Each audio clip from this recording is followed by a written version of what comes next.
बात उस मामले की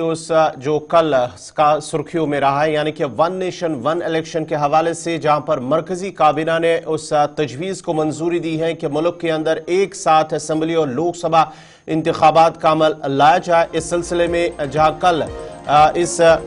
तजवीज़ को मंजूरी दी गई है काबीना की जानिब से, वहीं अब माना जाता है कि आज ऐवान के अंदर इस बिल को पेश किया जा सकता है। और यह भी माना जाता है अगर इस बिल को पास किया जाता है दोनों ऐवानों से, यानी कि राज्यसभा और लोकसभा से, उसके बाद ही मुल्क के अंदर 2034 में एक साथ इंतखाबात का अमल, यानी कि इंतखाबात अमल में लाए जाएंगे। 2034 के दौरान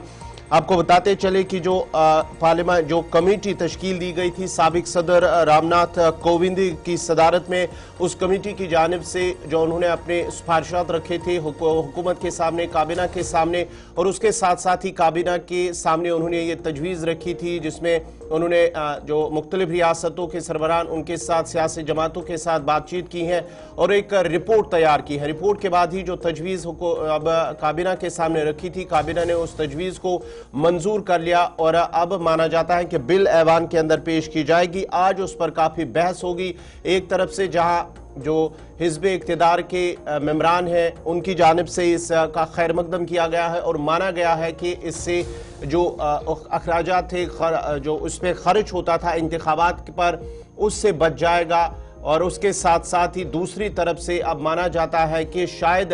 जो हिज़्ब इख्तिलाफ है वो भी इसमें हामी उन्होंने भी बरी हैं। लेकिन अब देखना होगा कि ऐवान के अंदर क्या कुछ होगा, किस तरह की बहस होगी, क्या कुछ सामने आएगा। लेकिन ऐवान पर भी आज अगर ये बिल पेश होगी, पास होगी दोनों ऐवानों से, अगर इसमें कोई अमेंडमेंट नहीं की गई है, उसके साथ साथ ही अब 2034 में मुल्क के अंदर एक साथ लोकसभा के और असम्बली इंतखाबात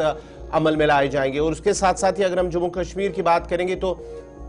जम्मू कश्मीर की जानिब से, नेशनल कॉन्फ्रेंस की जानिब से कहा गया है कि उन्होंने जो साबिक सदर रामनाथ कोविंद की सदारत में जो कमेटी तश्कील दी गई, इस सिलसिले में उनके सामने अपनी कोई राय, कोई तजवीज़ नहीं रखी है। लेकिन दूसरी तरफ से जो डेमोक्रेटिक आज़ाद प्रोग्रेसिव आज़ाद पार्टी है, गुलाम नबी आज़ाद की पार्टी है, उनकी जानिब से इसकी हिमायत की गई है। उन्होंने कहा कि एक साथ होने चाहे मुल्क के अंदर असम्बली और लोकसभा इंतखाबात।